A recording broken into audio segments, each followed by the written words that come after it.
Gloire à Dieu au plus haut des cieux. Alléluia. Chantons Alléluia. Alléluia. Un peu de danse de la guerre. Alléluia. Oh, Alléluia.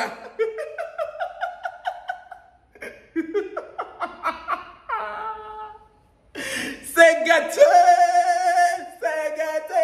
C'est gâté. Aujourd'hui là, comment je me sens hein? La dernière fois, j'étais sur Twitter. C'était il y a 2 jours. C'était il y a 2 jours, j'étais sur Twitter. Je dis, bon, Twitter, ça fait peur. Twitter, c'est le réseau du diable. Je suis désolé. Donc, vraiment, quand tu vas sur Twitter et puis tu vois, on a écrit bon quelque chose sur toi. Si tu peux même, tu vas faire action de grâce. Je suis allé sur Twitter, je dis, mais que dit le peuple sur Tanti Sophie? Est-ce qu'ils sont énervés? Est-ce qu'ils sont heureux du contenu? Qu'est-ce qu'ils en disent? Je suis tombé sur un article de journal. Non, un article de magazine. C'est pas journal, ça c'est le magazine, ça. Le magazine People. Les People, on est en train de parler de Emma Lowes et Yves Dero. Franchement, les vraies personnes là, je vois, ils ont fait article sur moi. Je dis, mais attends, positionnons-nous bien. Je vois dans l'article, ils disent que, franchement, Frido, son contenu. Je vais vous mettre les trucs là. J'ai mis ça sur Facebook déjà. Mais je vais essayer de mettre un peu dans la vidéo, vous allez voir. Que ouais, vraiment ses prises de position, il fait partie des plus suivis de son pays. Non, je dis mais attends, on est dans la gloire. Je dis mais attendez, est-ce qu'ils sont en train de confirmer le statut glorieux de Tanti Sophie dont je vous parlais depuis que je suis venu sur internet là? Je vous ai déjà dit que si on parle de beauté, je vous gagne dedans. On parle de vidéos, genre, on parle de quelqu'un, on a parlé de lui sur Canal+, je vous gagne dans ça aussi. Maintenant, on parle d'articles de magazines, je vous gagne encore dedans. Où allez-vous me gagner? Où allez-vous finalement me gagner? On parle de joli, je vous gagne dedans toujours. Le béret d'aujourd'hui, on a qu'à sauter sur ça en même temps. Faut pas ça a duré. Le béret d'aujourd'hui nous vient toujours du Bénin. Je vous ai déjà dit. Actuellement là, j'ai trop négligé les gens de mon pays quand j'ai commencé béret anonyme. Donc ils ne sont pas contents. Donc je mets en priorité les histoires qui viennent de mon pays actuellement. Oui. Quand je vais finir avec les gens qui sont de chez moi, ou bien quand j'ai fait jusqu'à un niveau, je vois qu'on est fatigué d'eux, je vais commencer par recenser les bérets qui viennent d'ailleurs. Mais pour l'instant, je sais que vous n'avez pas beaucoup d'informations sur ce pays. Donc je vais profiter. En vous donnant les bérets du pays, je vais profiter pour vous parler un peu des choses. Vous voyez, comme je fais d'habitude là, je parle de, ah, vous connaissez telle personne qui était dans tel quartier, ou bien ceci, c'est comme ça on appelle. Voilà, comme ça vous découvrez aussi même le Bénin un peu dans mes bérets là. Faites pas attention aux désordres de derrière là. J'ai pas eu le temps de faire tout. Le truc là, je ne comprends pas, hein. J'ai dû couper tout à l'heure. Parce que je filmais, l'écran s'est noirci comme ça. Tu filmes, l'écran devient noir. Je pense qu'il veut plus le voir, hein. L'écran devient noir, pourquoi? Pourquoi? La tantie du béret d'aujourd'hui, là, je vous ai déjà dit, actuellement, c'est les tantis qui se sont lancés dans notre affaire des bérets. Cette fois-ci, c'est une tantie encore, mère de 2 enfants. C'est une tantie encore. C'est-à-dire, les jeunes même là, je ne vous vois plus beaucoup, hein, les mamans ont pris la parole et disent que c'est leur béret qui doit passer actuellement. Je dis oui, parce que là-bas, l'expérience même est encore différente. Parce que d'habitude, chez les jeunes, les bérets des jeunes, c'est il m'a trompé. Je ne sais pas s'il me trompe. Il a envoyé un message à celui-ci. Mais les tantis là, les bérets qu'elles les envoient, n'ont même pas de... Je dis, ça n'a pas d'issue. Laissez-moi parler. La tantie, on va l'appeler...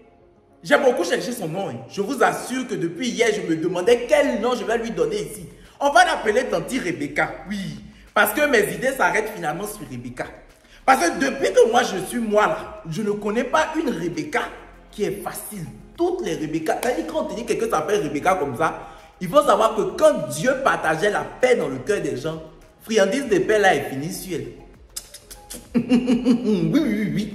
C'est sur elle que friandise de paix là est finie. Quand tu vois une fille qui s'appelle Rebecca, si elle n'est pas forte d'en parler des gens, c'est qu'elle est forte d'en taper l'homme. Et la tantie qui est venue raconter l'histoire là aussi, c'est pas une tantie facile. Non, tantie, je suis désolé, hein, c'est le béret anonyme. Chacun prend ses balles perdues. Au vu de ce que toi-même tu m'as raconté, toi-même tu n'es pas simple. Hein. Ça, c'est les tantis. Tu vois, les tantis Bruce Lee du quartier. Tanti Rebecca même, elle est dactylographe de formation. Oui, c'est dactylographie, elle a fait. Mais quand elle ne s'est pas arrêtée au milieu, hein. Elle est allée jusqu'au bout de sa formation, elle a eu son diplôme. Mais quand elle a eu son diplôme, elle dit, elle ne veut pas aller exercer dactylographie là. Elle a déposé son diplôme et elle s'est lancée dans le commerce du vivrier. Elle a commencé à vendre du gari, de l'arachide. Vous savez, ces petits trucs qu'on peut trouver facilement partout et qu'on mange rapidement. Voilà, elle s'est mise à vendre ces trucs-là. Et ça lui marchait très bien. Ça marchait très bien. On dit que quand on veut parler de gari, c'est de Tanti Rebecca on parle. Quand on veut parler d'arachide, c'est de Tanti Rebecca on parle. C'est son dardar. Les gens sont forts sur le terrain, les gens sont forts pour jouer au foot, les gens sont forts pour faire ceci en couture. Elle là, c'est dans vente des garis là. C'est ça qu'elle est guindée. On dit Tanti Rebecca, elle a référence même. Elle vendait plein de trucs. Hein. Ils ont dit d'autres trucs, mais j'ai oublié le nom des autres trucs qu'elle vendait et elle a cité. Mais en gros, elle s'est lancée dans le commerce du vivrier. Et ça lui marchait très bien. Maintenant, elle est la dernière d'une fratrie de 4 enfants. Elle a 3 sœurs et un grand frère. Voilà, elle a 3 sœurs et un grand frère. Donc, elle vivait encore chez ses parents. En ce temps-là, il n'y avait pas le gaz. Il n'y avait pas le gaz.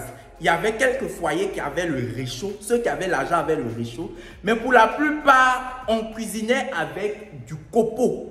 Du copeau de bois. Je ne sais pas si vous savez si copeau c'est français ou si c'est dans notre langage que nous utilisons copeau, je ne sais pas trop. Mais quand vous allez dans les ateliers de menuiserie là, quand les gens travaillent, les menuisiers travaillent le bois, les résidus qui restent là, les trucs qui tombent par terre là, on appelle ça le copeau. On ramassait ça. Eux, ils ramassent ça et ils vendent. Parce que les femmes utilisent ça pour cuisiner. Il y avait des foyers. Je ne sais pas si je trouve sa photo sur Google, je vais mettre dans la vidéo. Il y avait des foyers. Et dans les foyers là, il y avait, comment ça se dit? Il y avait des foyers. Dans les foyers, on mettait le copeau.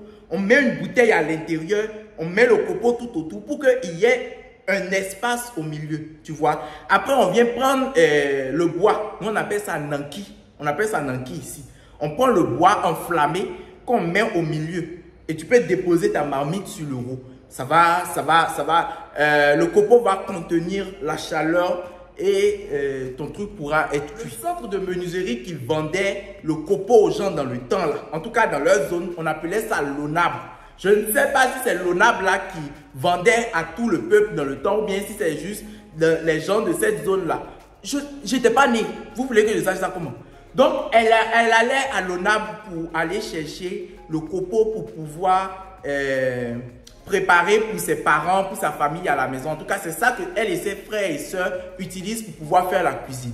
Donc, c'est donc aller chercher copeau à l'ONAB et rentrer à la maison, aller chercher copeau à l'ONAB et rentrer à la maison, qu'elle a rencontré un monsieur là-bas. Elle a rencontré un jeune homme là-bas qui est menuisier, qui travaillait à l'ONAB. Et tout de suite, le feeling s'est fait. Il y a une histoire d'amour qui a commencé. Le jeune a commencé à venir carrément à la maison, chez la famille de Tanti Rebecca. Il venait chez la famille de Tanti Rebecca. Il connaissait les frères de Tanti Rebecca, les soeurs de Tanti Rebecca, la maman de Tanti Rebecca. Tout le monde savait que le jeune qui travaille à l'ONAB là est le petit copain de Tanti Rebecca. Donc, futur potentiel mari. Donc, c'est donc, je viens juste vous rendre visite, un belle-mère. Je viens juste te rendre visite, un beau-frère. Je viens juste vous rendre visite, les belles-sœurs. Qu'un jour, le jeune qui travaille à l'ONAB là, a ramené toute sa famille pour venir faire la connaissance de Tanti Rebecca. On dit le jour là. Tanti Rebecca dit que le jour là, non, elle se sentait. Elle se sentait, je suis ici, moi-même, je ressens les émotions de Tanti Rebecca en même temps. Ça veut dire que tellement elle dansait, elle ne savait même plus où elle allait se poser. Parce que ça veut dire qu'elle est signée, confirmée, assise. C'est-à-dire, elle dit que le jeune a fait les choses en grand. Il a fait, je ne veux pas qu'on donne un nom au jeune parce qu'il ne va pas durer dans l'histoire. Voilà. Donc, il a fait les choses en grand, il a vraiment tout donné. Et après la connaissance, après tout ce qui doit être, Tanti Rebecca est venue s'installer chez lui à la maison. Maintenant qu'ils vivent ensemble à la maison, ils font tout, ils n'arrivent pas à avoir d'enfants. Tanti Rebecca a mis des années à pouvoir avoir un enfant, à pouvoir tomber enceinte, elle n'y arrivait pas. Puis un jour, la gloire de Dieu étant toujours la gloire de Dieu, parce que oui, tous les jours pour le diable, un jour pour la gloire glorieuse de Dieu. Comment on a écrit article sur moi là? C'était juste une parenthèse, mais je dois rappeler. Ils ont écrit un article sur moi. C'est pas le premier, mais j'ai beaucoup aimé. J'ai beaucoup aimé le contenu. Je m'égare, pardon. Finalement, un jour, Tanti Rebecca est tombée enceinte. Comme je l'ai dit, elle est tombée enceinte, mais la grossesse n'a pas été facile et l'accouchement non plus n'a pas été facile. Tellement ça a été difficile parce que l'enfant était trop gros, c'était anormal. L'enfant était anormalement gros. Elle s'est retrouvée, elle a accouché par voie basse, mais elle a été déchirée. Donc on a dû la recoudre. Durant le temps où on l'a recousue, c'est quelques jours qui ont suivi, elle n'était pas vraiment apte à pouvoir s'occuper de l'enfant. L'enfant a été envoyé à la crèche et ils étaient en train de suivre l'enfant, mais l'enfant faisait beaucoup de fièvre. On ne savait pas pourquoi, on n'arrivait pas réellement à repérer le problème, pourquoi l'enfant faisait autant de fièvre. Vous voyez? Tanti Rebecca, au bout de 4 jours comme ça, a dit « Ah, ramenez-moi mon enfant ». Non, puisqu'elle a commencé à se sentir mieux, on l'avait déjà recousu, mais elle a commencé à faire des efforts, à se remettre debout. Elle a demandé à voir son enfant et tout. Les médecins ont dit, Tanti Rebecca, ton enfant fait de la fièvre, on ne sait pas pourquoi il fait de la fièvre. Et franchement, on déconseille de te remettre l'enfant actuellement. C'est vrai, tu dis que c'est ton enfant, tu veux prendre l'enfant. Mais on ne peut pas te remettre l'enfant là actuellement parce que l'enfant là, l'état dans lequel il est, nous-mêmes médecins, on n'a pas encore repéré ce qui va mal chez l'enfant. Tanti Rebecca et son mari disent non, on veut prendre l'enfant. Donc les médecins leur ont dit de signer une décharge. Ils ont signé la décharge, ils ont pris l'enfant, ils ont ramené l'enfant à la maison. Une semaine après, l'enfant a continué toujours à avoir la fièvre, à outrance. Il avait la fièvre, on ne savait pas pourquoi. Malgré tous les soins et tout, l'enfant est décédé une semaine après. Tanti Rebecca dit que si l'enfant là était vivant aujourd'hui, il aurait environ 25 ans. Donc, il serait même encore plus vieux que moi. L'enfant est décédé. Tanti Rebecca et son mari, le jeune qui travaillait à l'ONAB, se sont une fois de plus retrouvés à la case départ. 8 ans après, Tanti Rebecca n'arrivait toujours plus à retomber enceinte. Donc le jeune là, quand il a vu que Tanti Rebecca, enfin il n'est plus jeune, son mari là, quand il a vu que Tanti Rebecca n'est plus en train d'arriver à avoir d'enfants, le mari a commencé à découcher. À la base, il était droit. Tanti Rebecca dit à la base, il était tout droit, tout allait bien. Mais comme elle n'arrivait plus à avoir d'enfants, il s'est mis à découcher, à chercher d'autres femmes et tout. Parce que, toujours dans la course d'avoir certainement un enfant, vous voyez, il n'arrivait plus à avoir d'enfants et tout. Les problèmes ont commencé, les discordes et tout ça. Donc, Tanti Rebecca s'est retrouvée obligée de prendre ses bagages et de retourner dans sa maison familiale. Donc, elle a soulevé ses valises là. Elle est retournée chez sa maman. Elle dit, maman, là-bas où j'étais là, je n'y arrive plus parce que comme je n'arrive plus à avoir d'enfants, le monsieur a commencé à aller ici et là. Maintenant, quand elle est revenue auprès de ses parents, elle a commencé à faire son commerce auprès d'une station-service. Là, elle va rencontrer un autre monsieur que lui, il est imprimeur. Lui, on va l'appeler Zizinklezi. On va t'appeler Zizinklezi. J'étais impatient d'arriver à ce niveau du béret là. Depuis même je faisais le béret, ça m'ennuyait. C'est la partie là même que je cherchais. Zizinklezi, vous connaissez Zizinklezi? Ou bien je n'ai pas encore raconté Zizinklezi. Quand ma maman était encore jeune fille, elle allait à l'école là. Il y avait un jeune dans son quartier qui s'appelait Zizinklezi. On dit, hein, lui là, quand il va au bac, il ne réussit jamais. Zizinklezi allait à tous les bacs qu'il pouvait de toutes les manières possibles. Zizinklezi ne réussit jamais. Mais quand les jeunes, ses camarades se réunissent pour dire qu'on va réviser pour les examens, on va réviser pour les épreuves, c'est toujours lui sa voix qui est en haut. On dit, quand ils sont dans la maison comme ça, à côté pour être en train d'étudier là, on entend la voix des Zizinklezi dans tous les quartiers. Non, c'est pas comme ça. Non, je ne suis pas d'accord. Donc, ils l'ont nommé Zizinklezi. Celui Zin là, ça veut dire quelqu'un qui crie, qui fait du bruit, vous voyez. Donc, ils l'ont appelé Zizinklezi. Le monsieur là, c'est Zizinklezi. Le monsieur là, vous allez comprendre pourquoi j'ai dit ça. Donc, elle a commencé à fréquenter Zizinklezi. Entre-temps, quand elle a rencontré Zizinklezi, Zizinklezi avait déjà 3 enfants. Je dis, Zizinklezi avait déjà 3 enfants. On dit Zizinklezi, il n'y a pas femme qui reste dans sa maison et puis à la paix. On dit Zizi Clézi, il n'y a pas une femme qui arrive à rester à ses côtés longtemps. Tanti Rebecca a entendu ça. Elle n'a pas eu peur. Parce qu'elle s'est dit, c'est moi l'exception. Les femmes aiment bien faire ça. Quand elles entendent que lui là, c'est un mauvais garçon. Ou bien lui là, on n'a pas la paix à lui. Non, moi je vais le changer. Je vais le changer. Oh, Tanti Rebecca, ça t'a appris, non? On est dedans. Donc, elle a vu, elle a rencontré Zizi Clézi. Ils ont commencé leur love story. Love story de Zizi Clézi a commencé jusqu'à un moment, Zizi Clézi est venu la doter. Il est venu la doter dans sa famille et tout ça. Ah, il n'y a pas de souci. Comme tu as dit que toi-même, ton choix de Zizi Clézi, là, vous allez aller faire. Donc, Zizi Clézi, maintenant, est venu la mettre chez lui à la maison. C'est normal. Tu as été doté, tu vas quitter la maison de tes parents.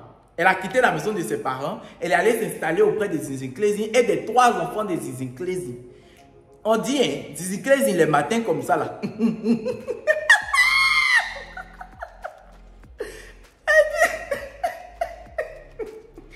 Les matins comme ça, là. Zizi Clézi, à 6 h du matin, lui-même, il se lève et puis il prépare la pâte. La pâte de maïs, là. Il prépare la pâte de maïs, comme ça pour ses enfants. Avec la sauce d'arachide. On dit, c'est pas, et il ne demande pas, il ne demande pas à Tanti Rebecca de faire. On dit, lui-même, il prépare la pâte les matins comme ça. Et il dit que les enfants là doivent manger la pâte avant d'aller à l'école. Quand les enfants mangent la pâte et puis ils vont à l'école, ils s'en vont dormir là-bas. C'est comme si chaque matin on pile foutou. On pile foutou. Il pile foutou et puis il dit aux enfants de manger foutou là avant d'aller à l'école. Et à l'école là-bas, les enfants vont dormir seulement. Tous les maîtres, les directeurs, tout le monde dit mais c'est pas possible. Pourquoi les enfants là dorment seulement? Tanti Rebecca dit que ah, c'est à faire des fous. C'est à Tanti Rebecca dit que c'est à faire des pâtes qui est fort dans sa maison là. On dit que les matins à 6 h comme ça, tu ne peux même pas entrer dans la maison. Quand tu viens entrer dans la maison comme ça, il y a la chaleur de la pâte même qui emballe, qui a t'emballer et puis te soulever. La pâte est chaude comme ça. Et les enfants même plongent leur main dedans comme ça pour manger gloire. Tanti Rebecca, c'était la première fois de sa vie de voir ça. Comme ils avaient leur mode de vie et tout, elle dit, ah, elle ne peut rien faire dans ça. Mais Dieu s'est fait ces choses. Elle est plus vite tombée enceinte auprès de Zizi Clézi qu'elle était tombée enceinte là-bas. Avec Zizi Clézi, elle est vite tombée enceinte. Elle a eu son premier enfant. Quand elle a eu son premier enfant, les problèmes ont commencé. Les problèmes ont commencé, les deux ont commencé à beaucoup se disputer. Mais je vous ai parlé de Zizi Clézi. Dispute de Zizi Clézi là, ça ne reste pas dans la maison. Quand ils commencent à se disputer comme ça, c'est le quartier qui se lève pour venir les voir.